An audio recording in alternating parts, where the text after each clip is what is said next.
Round 1. I called Annie Pat at home last night, but her mom said she was already asleep and she couldn't come to the phone, so I had to come up with a plan to get Kai Rodriguez to be our friend all by myself. There are other girls in my class besides the ones I've talked about so far, of course, but they already have each other, so I haven't gotten to know them very well since I changed schools last September. 3 of the other girls are best friends from church, and 2 are next door neighbors. They always hang out together. The main girls I have met in my class at Oak Glen are the ones I've already named: Cynthia, Heather, Fiona, and Annie Pat.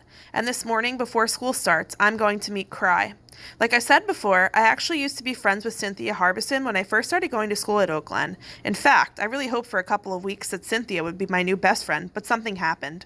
Don't ask me what, though, because I couldn't really tell you. Cynthia just turned against me one day, and that was that. Maybe she got bored once I wasn't new anymore. But by then I had Annie Pat, so who cares? I used to go to Magdalena School for Girls. It was private, and I never lost any friends there, until I had to leave, that is. But my mom got fired from her regular job, which was being a librarian for a big company near San Diego, and we had to move 20 miles from our house into an Oak Glen condominium. She works at home now. I almost never see my old friends anymore, and when I do, it's not the same. I'm not crazy about living in a condo, if you want to know the truth. There are no pets allowed, which is just terrible for a girl like me who loves nature. Also, my mom and I suddenly have a whole lot of instant neighbors who live very close by, and their cooking smells weird, not like ours.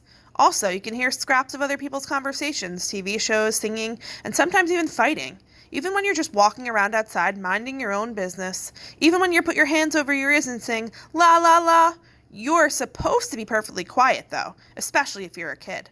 Bye, I murmured to my mom on Tuesday morning, and I tiptoe out the front door, hoping to get to school very, very early. This is the first part of my plan to make friends with Cry before Cynthia gets a chance to. So far, it's the only part of my plan. Do you have everything? Mom calls after me, forgetting to keep her voice down. I nod and make a circle with my fingers to show that everything is okay, and then I head off down the street. It is cool and foggy outside today, with the kind of drizzle falling that feels more like tiny prickles on your face than it does like rain. The droopy eucalyptus trees' crescent moon leaves rustle and sigh as I walk down Candelaria Road. Brrr, I whisper to myself, but really, I'm prepared for this drizzly day. I'm wearing a cozy pink sweater that is nearly new. It's the color of bubblegum and is soft, fluffy, and reminds me of a little pink lamb, and my pants flare out perfectly, just like Cry's did yesterday. She will think I look cool. Cool enough to make friends with today, that's for sure. I can't wait to get to Oak Glen, which is 4 blocks away. Even though I miss Magdalena, Oak Glen Primary School hasn't been so bad. That is, if you ignore the boys, which I mostly do. Except for Jared Matthews, who can be kinda mean, so you have to watch out for him. And except for Corey Robinson, who sits next to me in class and smells like chlorine because he swims so much, and is afraid of arithmetic. He's nice, and except for Elray Jakes, who is the smallest and loudest kid in our 3rd grade. I like him too, though. He's funny. Hey, hey, I say, surprised, as I fling my book bag into the picnic table bench where most of the 3rd graders gather before school.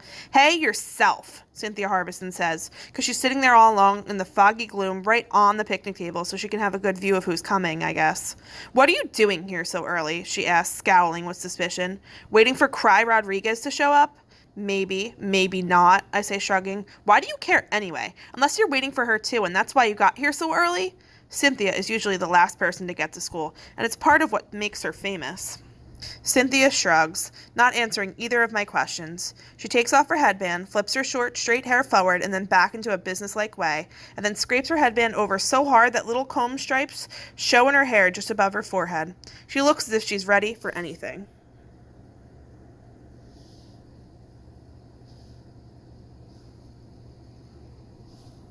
Don't answer me then, I say with a shrug of my own, because I don't even care. I'm just waiting for my friend. Barfy Pat Masterson, Cynthia jeers at me, who probably won't even be in school today. Annie Pat never actually threw up, I remind her. Cynthia shakes her head in a pitying way. Cry Rodriguez isn't going to want to hang out with girls who smell like you-know-what, or with you either.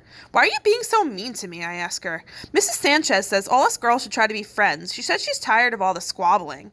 Miss Sanchez can't make us like each other, Cynthia says, her chin in the air. Not once we're on the playground. Kids are the boss of that. I'm the boss of that, and I decided I don't like you. But I still like you, Cynthia, I tell her, telling the almost truth. We used to have fun, didn't we? We had fun once, Cynthia snaps, because I felt sorry for you when you were new, but now it's over, so give it up, Emma. You give it up, I say, wishing suddenly that I could push Cynthia off the table. I don't want to hurt her or anything, I would just like to see her go flying through the air like a wicked witch. I can't give it up, Cynthia tells me, smiling a little, because Cry's going to be my new best friend. I just have a feeling. And then she shivers in a fakey I can tell the future kind of way. Maybe not, I tell her, trying hard to keep my voice steady. Maybe she's going to be my new best friend. I seem to have forgotten about Annie Pat, I realize after a second. But that's okay, because so far she's not here today. Cry is not going to be your friend, Cynthia says, jumping down off the table. What's Cynthia going to do? Sock me? I don't think so. But you already have two friends, I point out, trying to reason with her as I back away a little. And I only have one. If I get Cry, though, it'll make us even. I don't want to be even, Cynthia says, narrowing her eyes. I want to win. So tough. It's not going to happen, Emma. Tough back, I echo, not backing up anymore. I didn't want to fight with anyone, even Cynthia. But it looks like round one in the fight for